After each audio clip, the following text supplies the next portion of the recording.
Hello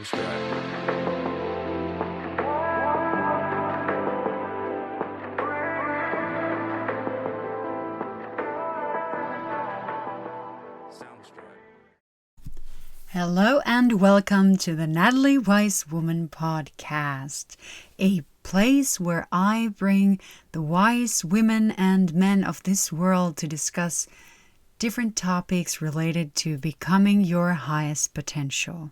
Enjoy this episode. Hello and welcome to this episode of the Natalie Wisewoman podcast. Today I have with me a very, very special guest, Dr. Owen Roberts. He is one of my teachers currently, and I am so excited to bring Owen on to talk about shamanism. So first I'm going to tell a little bit about how I ended up in training with Owen, and then of course I want to ask a little bit about you, Owen, and your story and about your expertise in shamanism. Mm-hmm.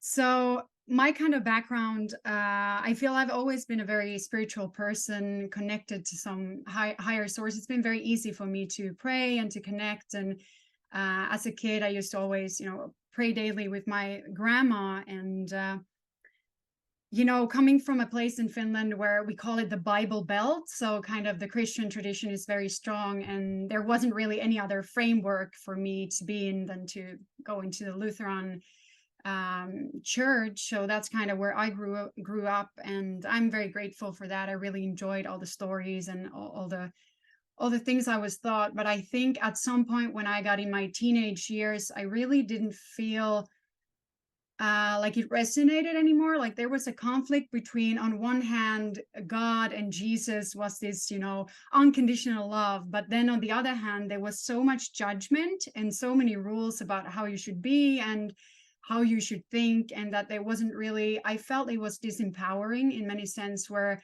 you weren't free to think in your own way. So I think I kind of, got out of that, and I was a little bit lost, I think, for a few years. And even though I always, had this belief in something bigger, I didn't really have any framework to, no spiritual practice. But then in 2018, I got sick, and I kind of, through that, I had burnout, and I started to change my diet and got into yoga. And then, actually through, eating a lot of fruits and vegetables and focusing on cleansing, it started to have this, I started to connect to something again. And it was kind of like a spiritual experience in itself. And then I had a calling to go and work with ayahuasca for, I think, 5 or 6 years. And people can go back and listen to the first episode where I go through this whole journey of how I ended up working with ayahuasca and so forth. But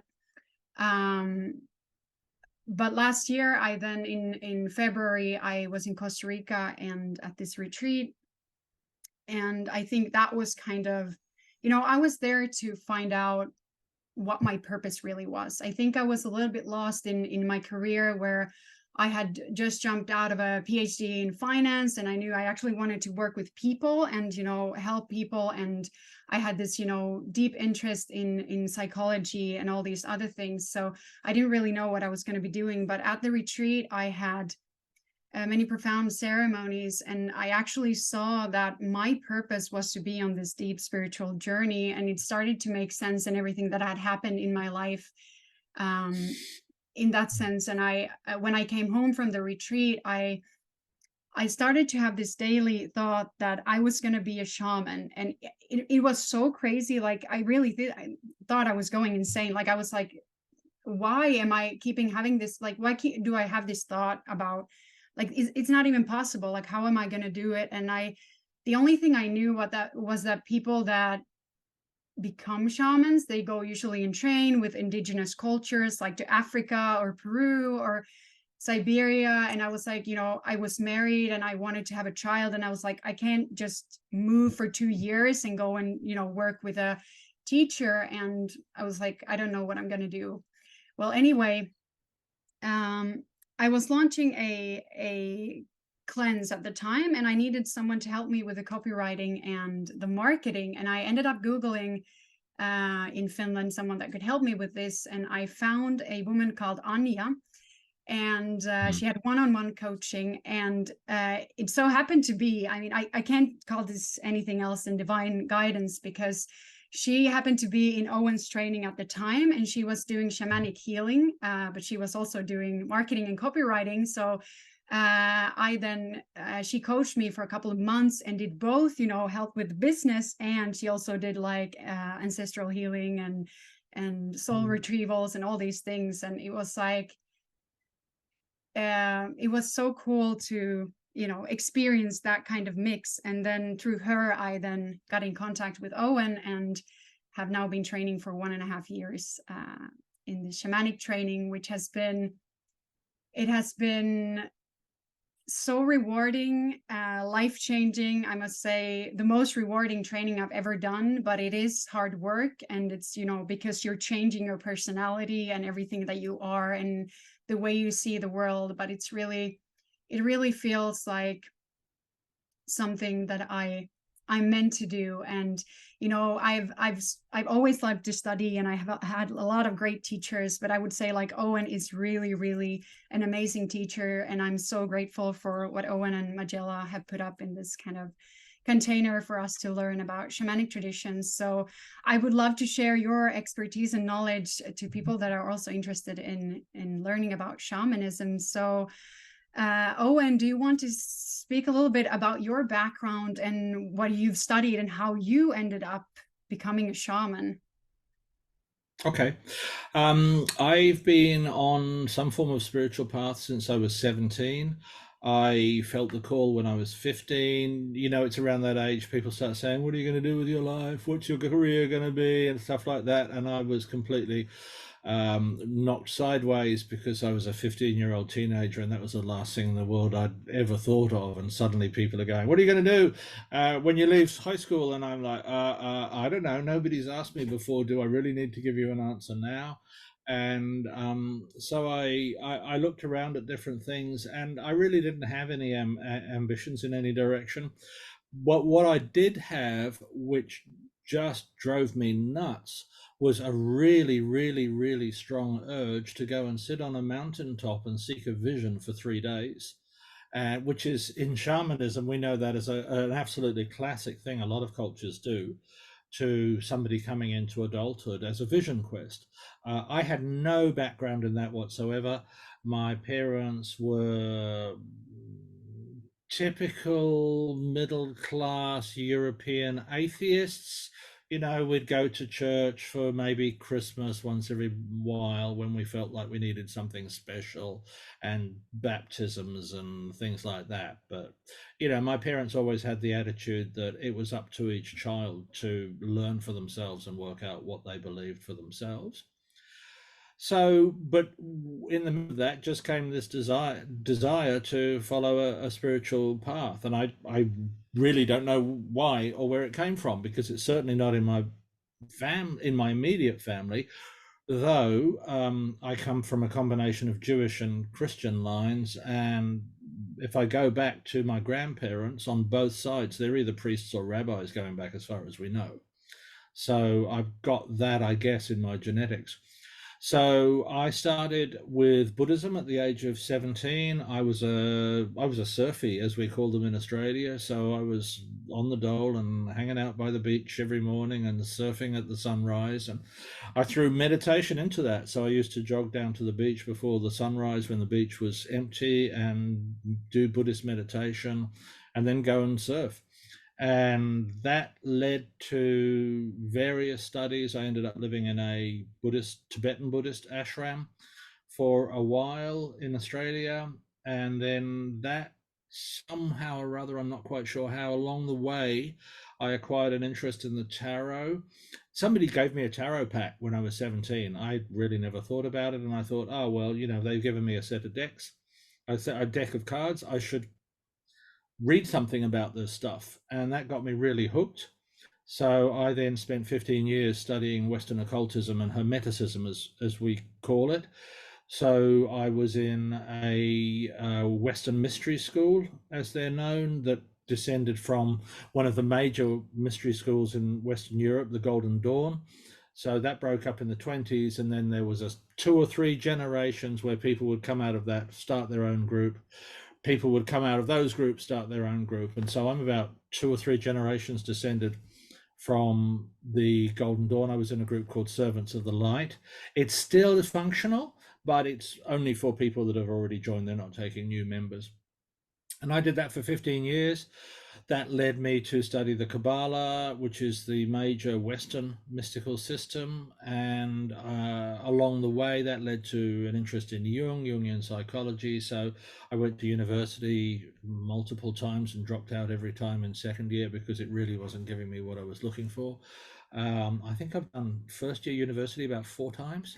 It gets easier each time. And then I just through contacts, I went to a shamanic weekend workshop just to see what it was like. And I did more personal development work in a 3-day workshop than I'd done in the previous 15 years in Western occultism. And I went, okay, this is clearly for me, and I haven't looked back really. I've been studying shamanism ever since. I did 3 years in Australia with a American guy who is now an Australian resident.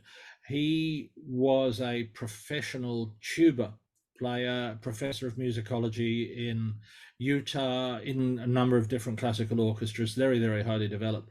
And he developed an interest in the didgeridoo as a wind instrument. So he went to Australia to find an authentic didgeridoo, because most of the ones outside of Australia are both inauthentic and not very good, because a didgeridoo really should be hollowed out by termites, which makes it completely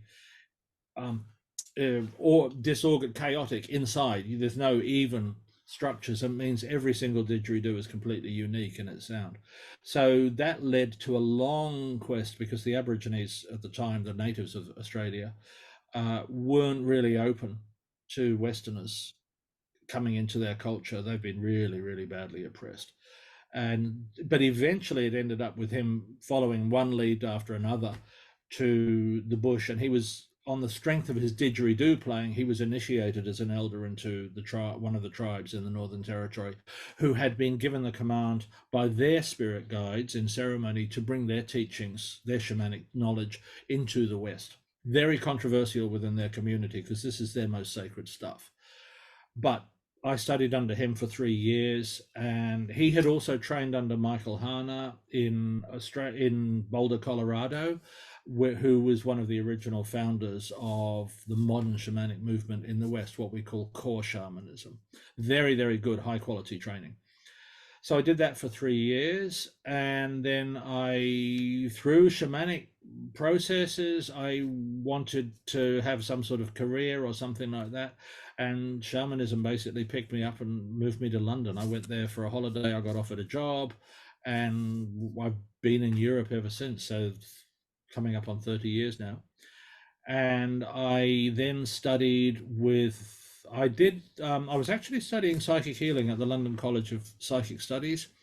And there was a book in their library called Shaman Healer Sage by Alberto Villoldo, and it had the word shaman in it, and I needed to do some reading before the class started because I was bored, and I started reading that, and that led me to commence training with Alberto's group, the Four Wind Society, as it was called then. And they run a series of different courses. They're 6 to 7 day residential courses. They're heavily based on Quechuan shamanism from Peru. Quechuan is the name we apply to the general indigenous group that used to be the inhabitants of the Inca Empire in Peru. So you'll have Quechuan peoples in Peru, Bolivia, Ecuador, and so on. Within the Quechuan group, there's about 24 million of them in Peru. There's a very remote set of villages called High Queros. It's 6 villages, a population somewhere between 2,000 and 3,000 in total. Those are the Quero. So the Quero are recognized by the Peruvian government as of last year of being the original holders of the original culture of the Inca Empire. They are now recognized as a cultural resource. Their culture is pretty much up until maybe 20, 30 years ago, an unmodified life of the Inca Empire. These people live at an extremely remote high Andes location. Up until last year, it was a 2-week trip to get to their nearest village. You'd go 5 days on horseback up a river and riverbank, and then you'd have to walk another 6 days. The terrain became too rough. So they're very, very isolated from the rest of the world. Until 1960, we literally didn't know they existed. A few of the local villages in the high mountains might have known about them, but the rest of the world didn't know they existed. And that's how they were recognized, as wearing the original Inca clothes and so on. So they then started, as they made contact with the Western world as of the 1960s, they started bringing their teachings out to the West as well. And they practice a very, very advanced form of shamanism. My way of thinking of it is that, I mean, this is the national religion of the Inca Empire. So effectively, the Inca Empire was a shamanic culture. There are 2 or 3 examples we see of what we can call civilizations in the modern sense, which are purely shamanic in their religion. So Peru's an obvious example. Mongolia was under Genghis Khan and so on, and shamanism is still the major religion in Mongolia. And the most developed culture in that respect would be Japan, with the national religion of Shinto. Shinto is pure shamanism, 100%. And I've done a lot of work with Japanese scholars comparing the Shinto religion with the Kero practices, and the names are different, but everything else is the same. So I started studying with Alberto Villoldo. I did 8 years there. I worked for the Four Winds. I've done all of their training courses, a little bit of their teacher training, never completed that. And then I went on to study directly under one of the Pacos, as we call the Quechuan shaman, Don Sebastian Apaza Asulki. I spent 8 years studying with him, and I received at the end of that training from him the Mosak Kapai. Kapai is Quechuan for initiation, so it's the Mosak initiation, translates as new initiation, and basically what it means is you're now a new shaman. So there is a belief in the West that it's somehow or other a new initiation, that that's a description of something that's been recently created. It's a misunderstanding. It just means new shaman. And then in different traditions, which primarily in their culture means in different villages, because everybody does it slightly differently, you either get it before you start training or when you're a year or 2 into your training and you've demonstrated a commitment to the path. Because the Mosak Kapai involves a vow that you will be a full-time shaman for the rest of your life, and you will put the shamanic needs of your community and the planet ahead of your own. So it's not for everybody. And traditionally in their culture, you would have to ask for this and then demonstrate that commitment for a year before they decided, yes, you're serious about it. So I received that, and it was a complete shock, to be frank. It wasn't what I was looking for. I just liked the training. And then he went, okay, we finished this. You're now a Paco. And I was horrified. What have you done to me? What responsibilities have you placed on me? What does that mean? And I was really bothered by it, because I take this stuff very seriously. And I was so confused in the end. I took a trip back to Australia to see my original teacher, and I said, I don't know what to do. What do I do? What do I do? And he said, well, you just express gratitude and wait and see what happens. So I did, and it took me about a year to get used to it. Since then, I've gone on to do a lot of training. I'm really under spirit guidance, so training with some of my major spirit guides who've taught me an awful lot. And what I've worked out a little bit through working on clients, not that that's a major area of my focus. And in the last 2 years, I've been able to communicate directly with the Kero. A road has gone through to High Keros, which means they can get down. It's still a 3-day 4-wheel drive trip. It's still dangerous. People die in landslides and the road gets washed away and so on. So they typically come down to the nearest villages once a month where they can sell some of their local produce and buy things, because up until now, it's purely been a subsistence lifestyle right up in the high mountains and really, really, really basic stuff. So, and now, of course, they're used to Zoom and they've got mobile phones. And so I can now communicate with them regularly. I've been having weekly meetings with them for a year and a half and learning more. There's a staggering amount of stuff that even after 50 years of working with them, we haven't even talked about. So, for example, last year, there was a group of us talking to them, and one of them said, "What's the first thing you do in the morning?" And I thought, that's a dumb question. But nobody had ever asked before. And as it turns out, they have an entire ritual for orienting themselves to the flow of energy every morning. And it took them 2 hours to explain, oh, this is what we do in the morning. It only takes them 30 seconds, but by the time they've talked through what you're doing and why you're doing it and stuff like that, it's quite a profound process. So we've been exploring with them aspects of their shamanic tradition which haven't been out in the West before. And also I've had the opportunity to compare what Westerners have been teaching as their tradition versus what they actually do. It's, in a lot of cases, it's very different. Sometimes it's a language translation issue, like with Mosat Karpai, it does mean new initiation. And if you said to a Kero shaman, what does this mean? He'd go, new initiation. And that's literally what the words mean, but we've taken from that, oh, it's a newly created initiation. That's not what it means. It means new person initiation, if you like, new shaman. So little things like that.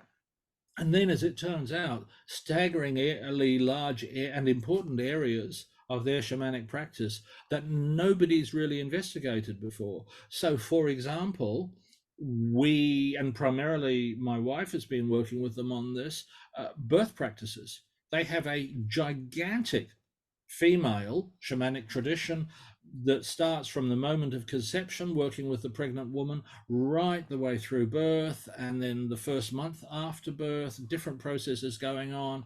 They've got particular materials, particular rituals, deities they work with, spirit powers they work with. And as far as I'm aware, nobody has ever asked them about this stuff before.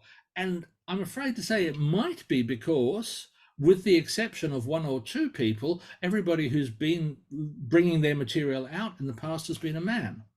And, I mean, I'm sometimes there for these discussions, but we approached it on the basis that they're going to be more comfortable. It's women's work, women shaman do it, talking to a woman. So my wife's been investigating that, and I've been sitting in on some of the conversations quietly.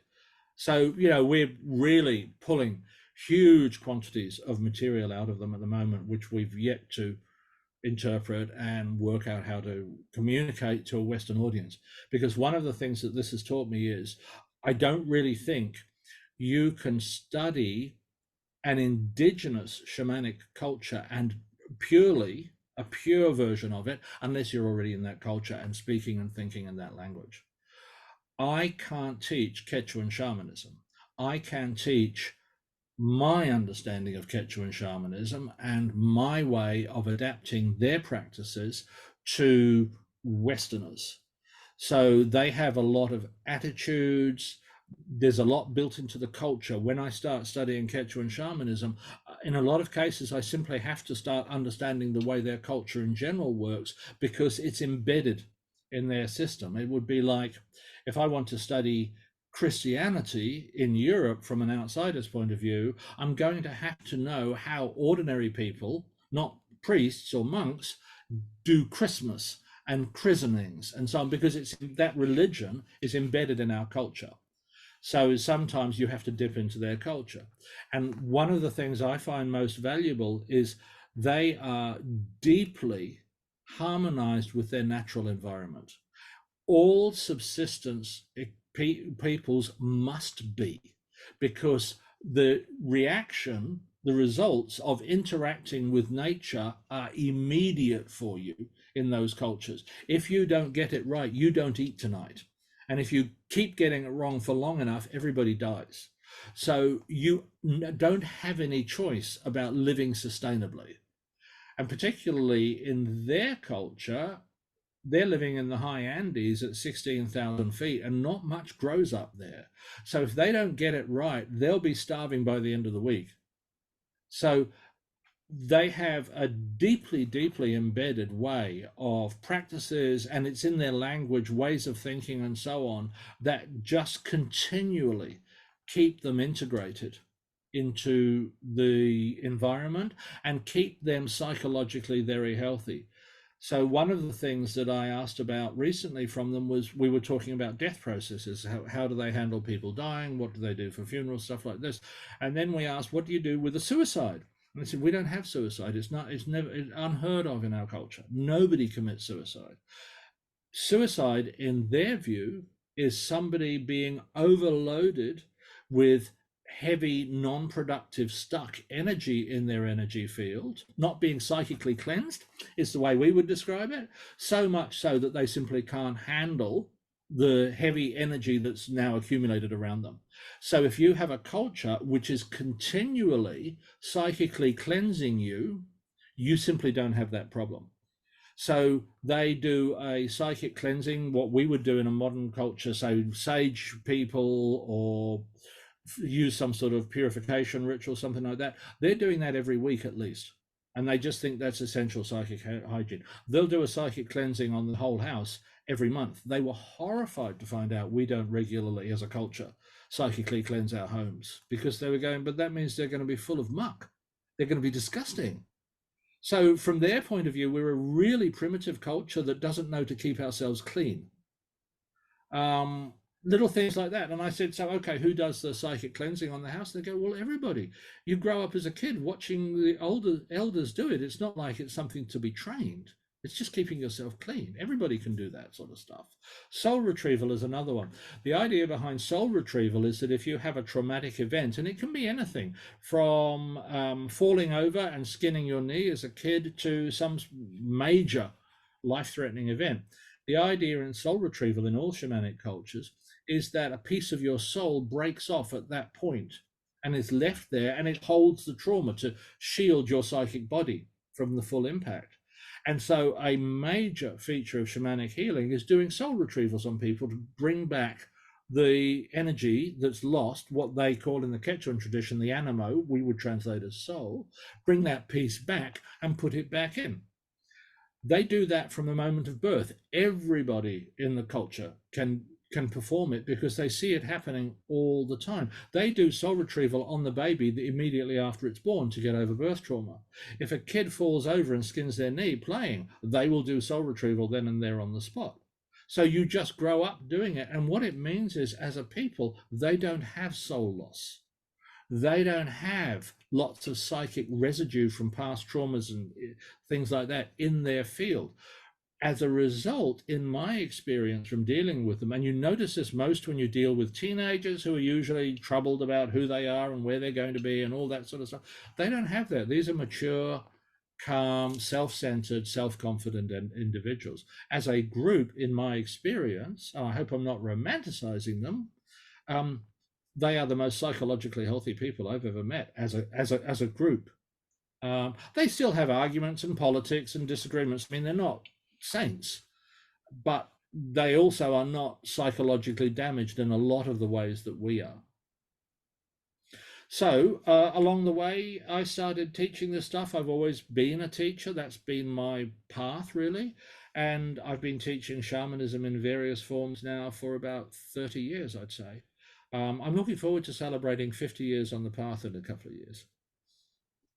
Thank you for that. I mean, in what you were already saying, you can see that you have such a broad knowledge, and I think that comes through in your teachings as well, and that's so interesting. I don't think it's a coincidence that you have studied so deeply with the Q'ero, and I've had a lot of things coming up with Peru and the Q'ero tradition, and also with the Incan Empire and things like that. So I never think it's a coincidence that I ended up on this kind of path, even though we also learn different kind of cultures. So that's really cool. You touched upon the topic that in some countries these are actually part of the religion in the country. And I just wanted to ask you, because I think it's so interesting that when I kind of started to I would say, come out of a spiritual closet and talk about these things more openly, people started to say that I'm part of a cult. And for me, that was a little bit weird, because that was the first time in my life that I was actually not part of a church. I was not a member of anything. I was actually trying to find my own way to learn things and what I believe in. So, what would you say is the difference between traditional religious institutions and shamanic practices, which focus on nature and kind of that aspect? Okay. The shamanism is technically what we call a contested term. That is to say, there's lots of disagreements about what the word means and where it comes from. It's originally from the Burat region of Russia stroke Siberia, which is the Mongolian portion of the Russian Federation. And that's the name they use for their religious practices. It was picked up by anthropologists, I think, in the 1880s, 1890s, and it's now become the generic term that's applied. But you still get people who say, no, only Burat practices are shamanism. You can't spread the word elsewhere. My argument is, but everybody already has, so that argument's gone. And so there's no universally agreed definition of what shamanism is. For me, the definition that works is it is an indigenous spiritual practice that does not have a written holy book. My experience is that as soon as you get a written text, you've locked down the religious practices and beliefs. From now on, anything that anybody experiences has to fit into the structure of that text. Anything that you believe, any attitudes and so on, has to fit into that text. And then you naturally get the development of quote unquote experts on interpreting the text. And every text, no matter how clear, can be interpreted in different ways. So then you start getting into all the religious stuff about, you've got it wrong, you're a heretic, all that sort of stuff. Shamanism doesn't do written texts. As a result of which, and this is surprising, I think, to a lot of Westerners, it's inherently creative. Every single shaman I've ever encountered in every tradition does it differently from everybody else. Now, I'm not being disparaging, but modern religions today are almost like a fast food place. You know that no matter which church, if I go to a Catholic mass, it doesn't matter if I'm going to a Catholic mass in Italy, America, or Africa, I'm going to get the same layout and the same routine. I know what I'm going to get. It's going to be the same everywhere on the planet. Every shamanic service and every shamanic practitioner will be different. And this is accepted in shamanism. So one of the things you will do when you first meet a shaman, as another shaman, is you will describe what we call your lineage, what the Kero call the Watcho, which is, who did you study from? Who did they study from? Okay, now I know where you're coming from. You've been trained in that type of thing. And along the way, it's fully expected that you will have innovated and altered it. So I know, for example, 3 Pacos from the same village, they're cousins, they all studied together. And when you ask them, how do you, for example, call the spirits at the start of a ceremony? They'll go, well, everybody in the village does this bit first, and then we all do this bit different, but that's because we studied under this guy and nobody else does that in our village. And then he does this bit and he does that bit. And so you have like a village standard, and then you have the particular teacher standard, and then you have each individual's innovation as well.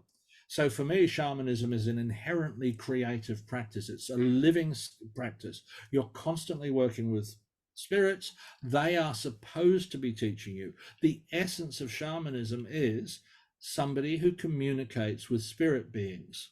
Two-way communication. You've got to be able to hear them in some way, shape, or form. It might be visions or dreams or words, but you've got to be able to receive information from them, and you've got to be able to send information back to them in some way, shape, or form. That's what a shaman does. They bridge between the community and the spiritual dimension for any number of different reasons.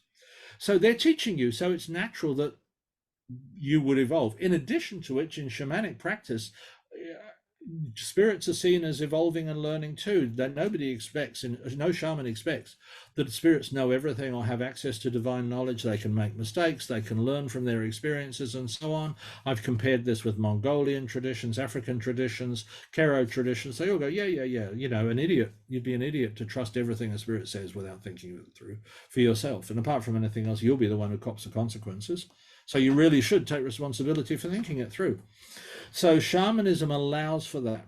Generally speaking, because of this avoidance of written material, it's most commonly still alive today in non-literate societies, societies that do not have a written language, and so therefore don't have the ability to make books. But that's not universal. Japan has Shinto, it's highly developed, but I don't think, and I've done the research, you're not going to go and study Shinto from a book.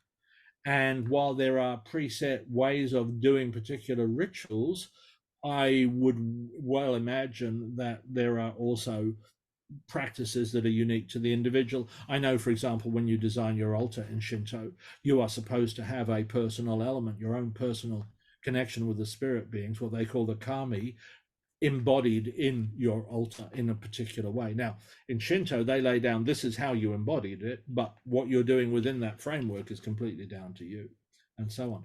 So for me, I think the essence is religions are organized, they have a set sacred text, and then everything has to fit within their understanding of what the sacred text is teaching, whether that might be the metaphysics or the practices or the moral codes or the religious ceremonies and so on. Shamanism doesn't do that. Shamanism is a live, living, dynamic connection with spirits. And because these tend to come from rural as opposed to urban societies and subsistence societies, integration with nature is fundamental. That being said, I think that's natural in humans anyway. This is why we see things like eco-psychology arising and ecotherapy and so on. It looks like humans require for their psychological health some form of emotional, some would say spiritual, connection with the natural environment. And without that, we are missing something essential. And so it leads to unhappiness, and it leads to us seeking to fill a void in ways that these days are sold to us by advertising. So, you know, I'll feel better about myself if I buy a pair of Nikes, or I'll feel better about myself if I buy a new car, or if I have status in society, I get to wear fancy robes, or I have a fancy title, stuff like that. Whereas what we're really trying to do is fill a need to connect with something bigger than ourselves. And what we have always historically and throughout our whole evolution as a species needed to be integrated with and a part of ourselves, a part of that is bigger than ourselves, is our natural environment from which we are drawing absolutely everything that we need to live on. So that's the bigger thing that humans are designed to feel a part of, because on an animal level, if you're not part of that ecosystem, you're going to die. So we've had millions of years of evolution to push us to integrate, use everything you have to bring yourself into harmony with your natural environment. Because if you're not in harmony with your natural environment, you won't see the predators coming to eat you, and you won't see the food that you need to survive on. So integrate, and not just intellectually or sensory, everything you've got, every ability you've got has got to keep you integrated with nature. That's how you stay alive. And it's still true today. What we've done is we've built a buffer around ourselves called civilization. So I now have farmers and tractors and trucks and supermarkets to bring nature to me.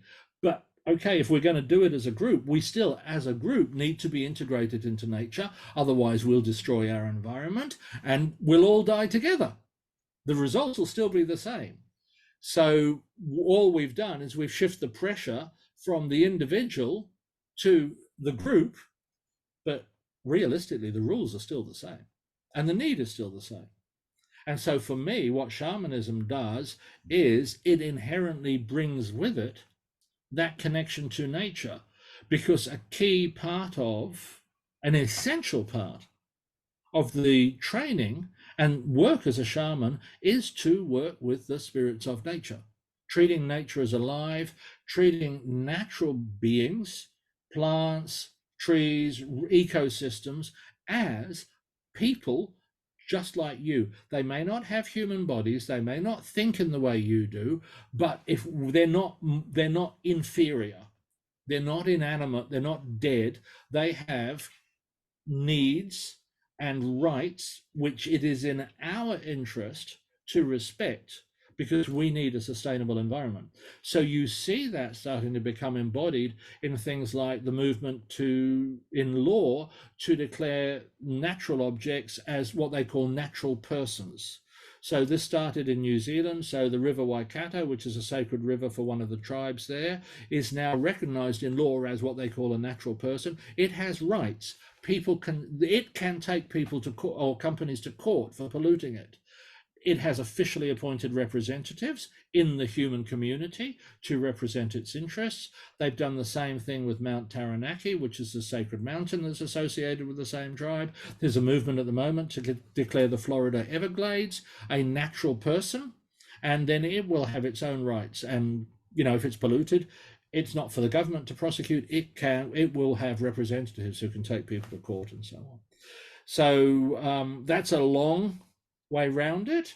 But in the end, what shamanism does is shamanism is focused on your own internal connection with your natural environment and your spiritual environment. And training a shaman, as opposed to a priest, is somebody who is trained in communication with, two-way communication with, the spiritual dimension in whatever way the spiritual dimension is defined in that particular culture. The words are different in different cultures. The structures, when you look at them, are identical every time.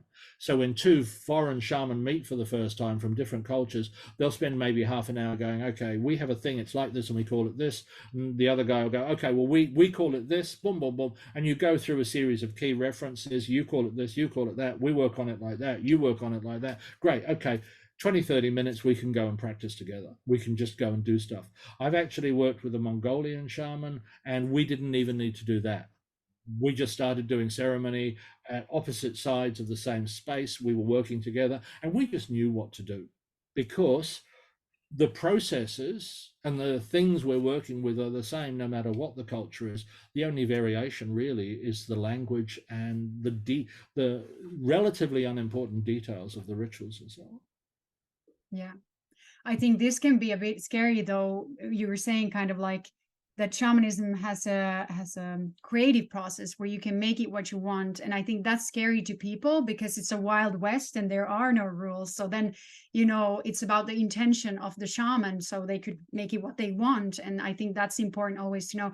But I mean, this could be the same with anyone, with anything. You can make something good and have bad intentions, like even in religious practices we have that as well. So I think just throwing away all shamanism because it can feel a bit scary because you've heard some old stories about someone doing something. I think yeah, I mean, we get that from people, but I could say the same thing about learning to drive. What's the first thing you do when you learn to drive? You learn the importance of safety belts. You've got a brake, and you've got an emergency braking procedure.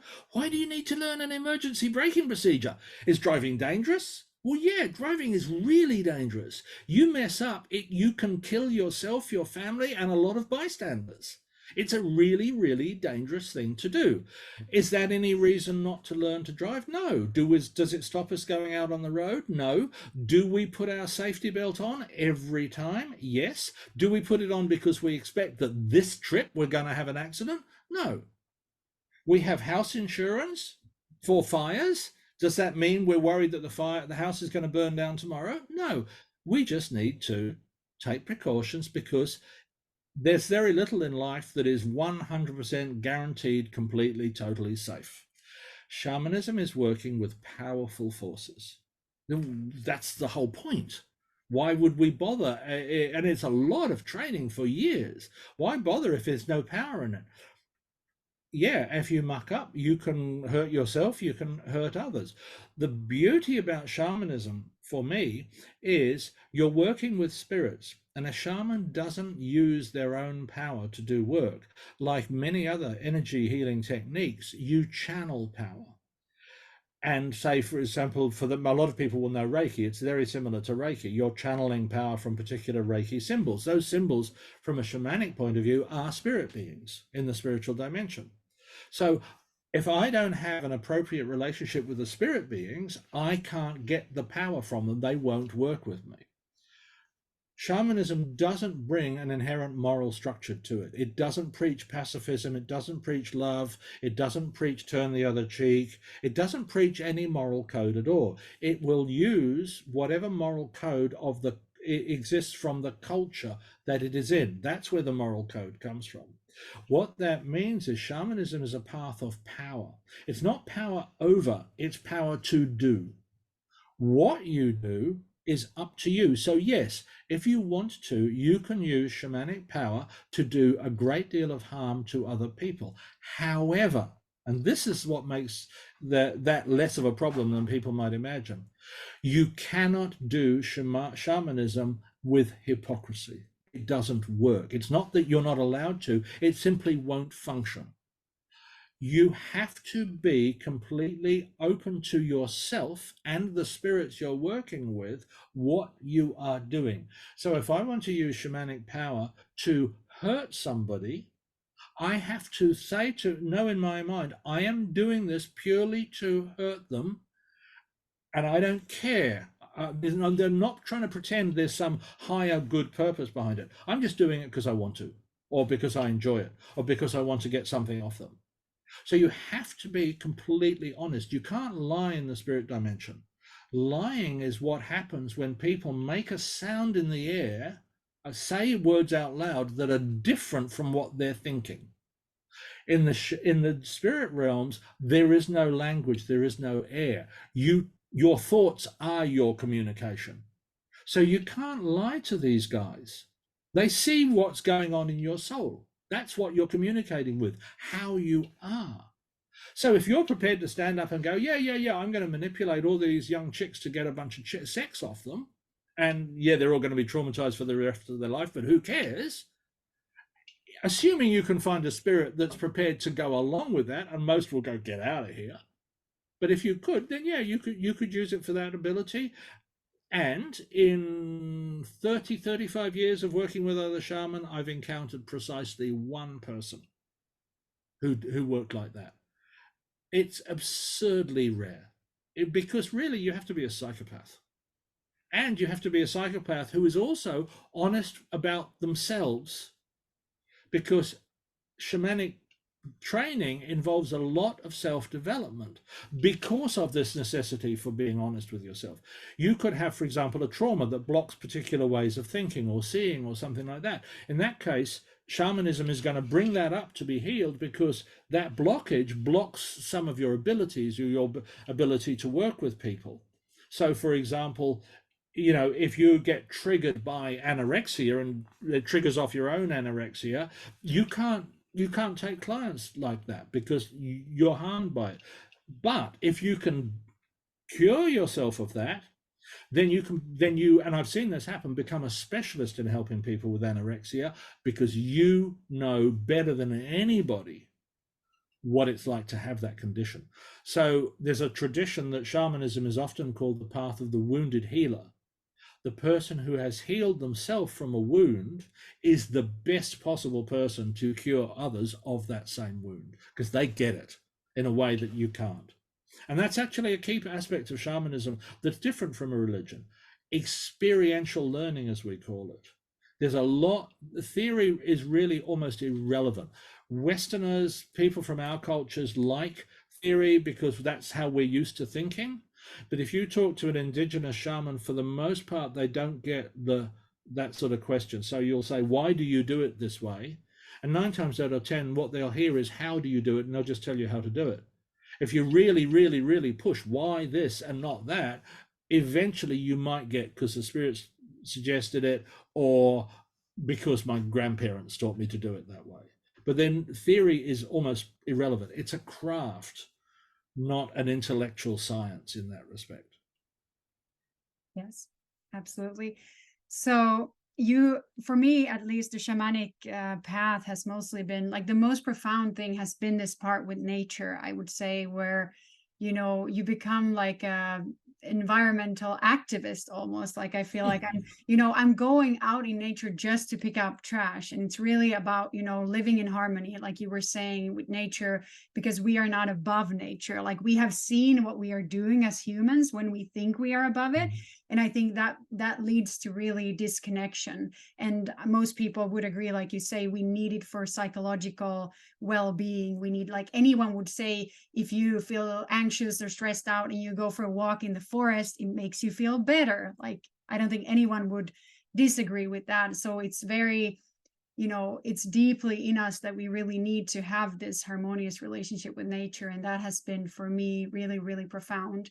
And you also touched before on the, and this is something you said, that your personal opinion is that they are, some of these indigenous cultures are the most psychologically stable people. And I think actually there are a lot of studies that they have done on this. So it is true that the young people and adults as well are psychologically stable. And this is something that has been of my interest as well. Like what is it that they are doing? And this is, I was talking in Brussels, even in a press conference, because I want to bring this kind of integration of the Western medical model and what they are doing in this indigenous culture. How are they having these cultures and groups of people where they are living a different kind of way, where children are happy and adults are happy and they're more stable.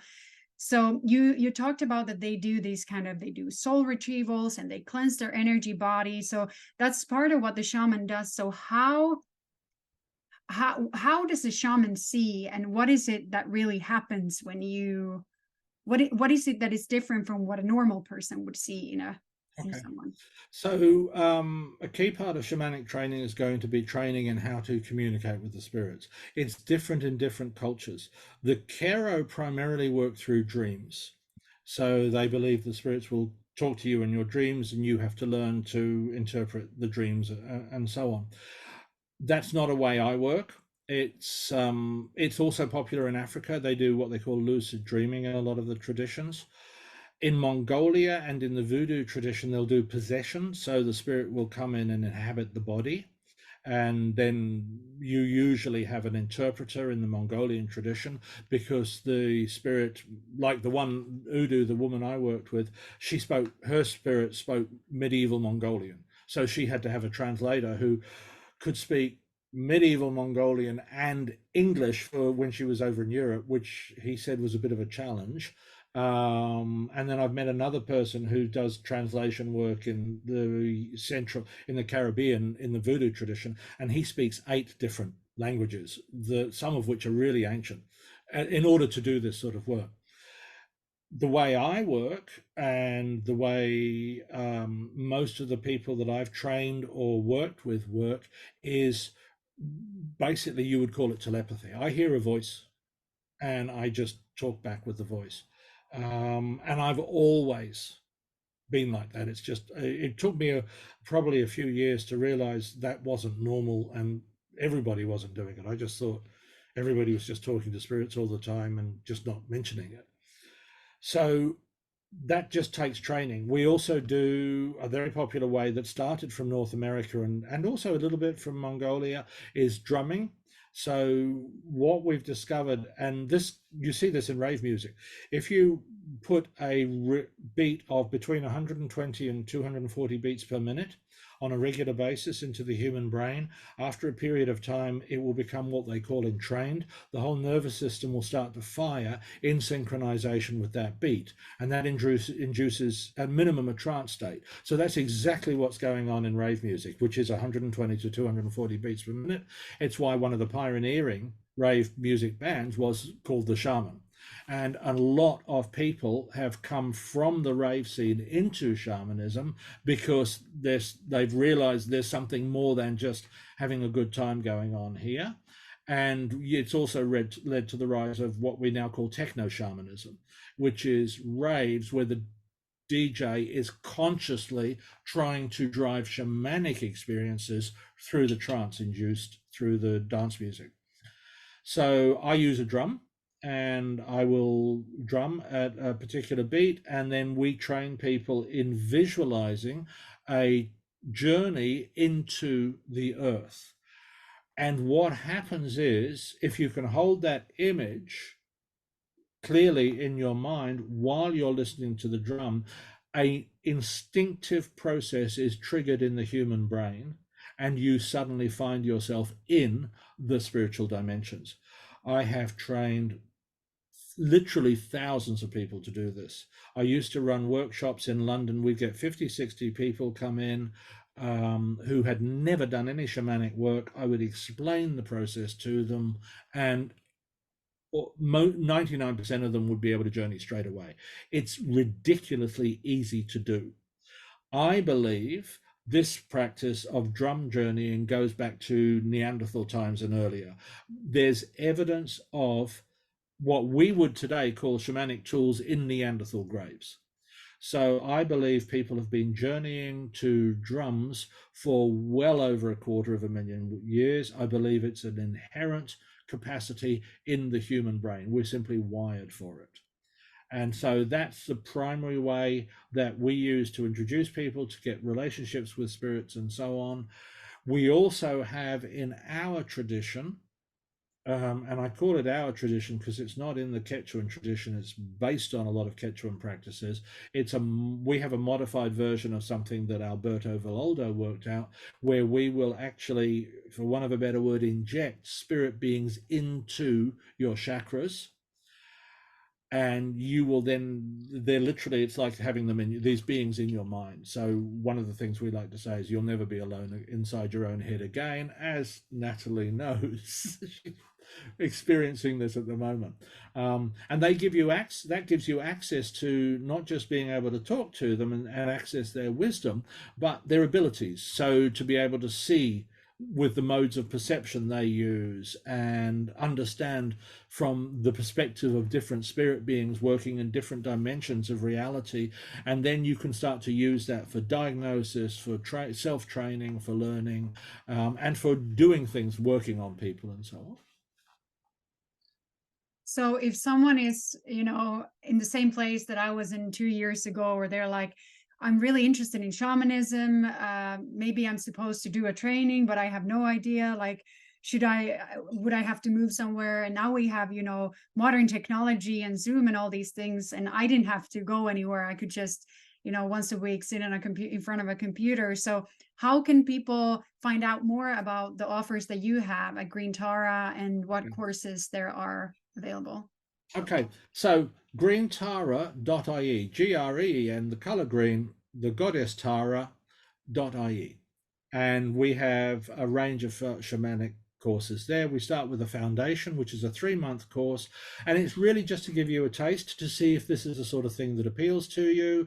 It also teaches you some practices. So if you want to live in a more shamanic way, we'll teach you how to approach natural beings, how to work with trees and so on. It's up to you to go and put that into practice, how to build an altar. And we'll also just give you an overview of what shamanism is in general, different ways you can train, what a medicine bundle is, what people do with all this weird stuff like feathers and rattles and drums and stuff like that. And then if you don't like it and you decide it's not for you, as far as I'm concerned, the courses work because that's exactly what it's for. But it also lays down a foundation of concepts and skills and so on. We teach you to journey into the spirit world. We get you your first 2 or 3 spirit allies and so on.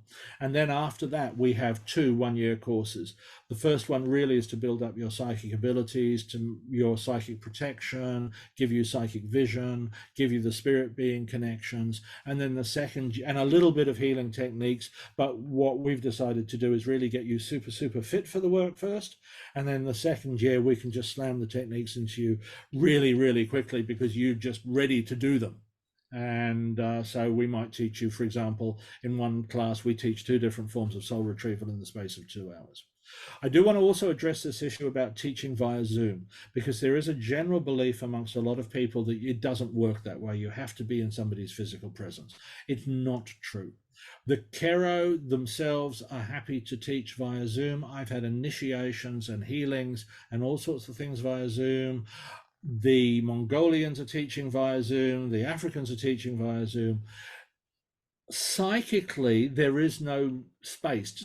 Space is distance, is a thing of this dimension. In the spiritual dimension, it's not there. So I am in your presence via Zoom on the astral dimension right now. So initiations, energy transfers, healings, cleansings all work. Now, what was interesting to me was I had a saging from one of the Pacos. So they're going to light the sage and blow the smoke. And I know what that feels like to receive live. And it was really interesting to get it over Zoom because the impact that I would have felt from the sage smoke itself didn't come through.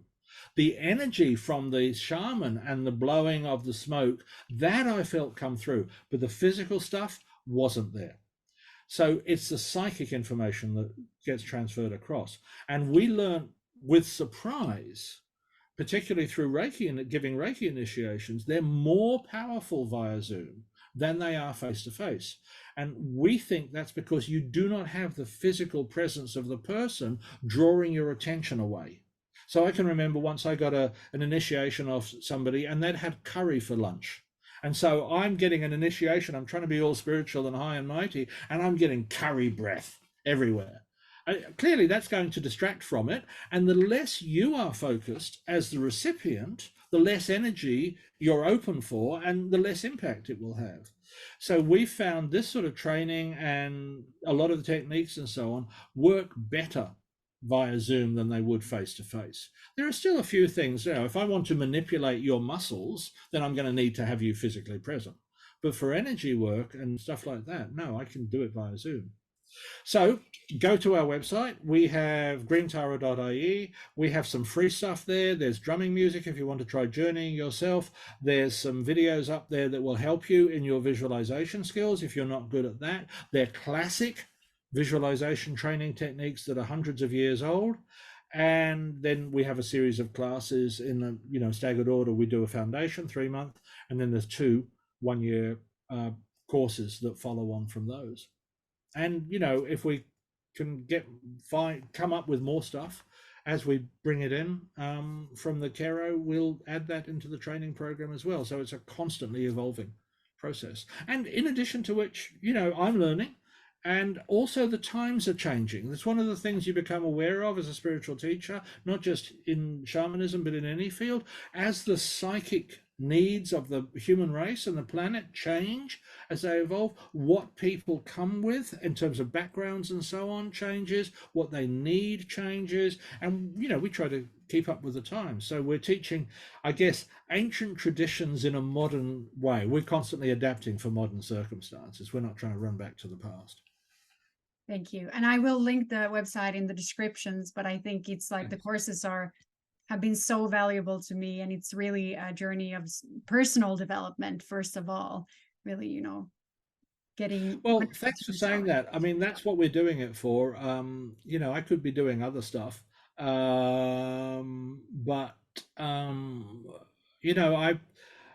got the frustration of being somebody now in their 60s who spent the first half of my life screaming there's a climate crisis coming and being laughed at by everybody. And so for me, it really is the overriding priority at the moment. And I think shamanism can change people's hearts by giving them a better connection with nature, a more accurate understanding of their relationship with nature. And then as far as I'm concerned, if we can change enough people's hearts, then they will work out the unique bit of solution in their patch with their skills. So that's where I'm focused. It's like, you could build a dam at the bottom of a river, or you could go right up to the source and just build a little thing and let the effect flow down. So I'm not a politician. I'm not a climate scientist. For me, I want to give people that connection with nature and then trust that, they'll sort it out.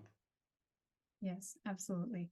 Thank you so much for joining me in this episode. And, I hope people got some new insights about shamanism. And, if they're interested to take an introductory course, I can highly recommend that with Owen, and I'll link that down below.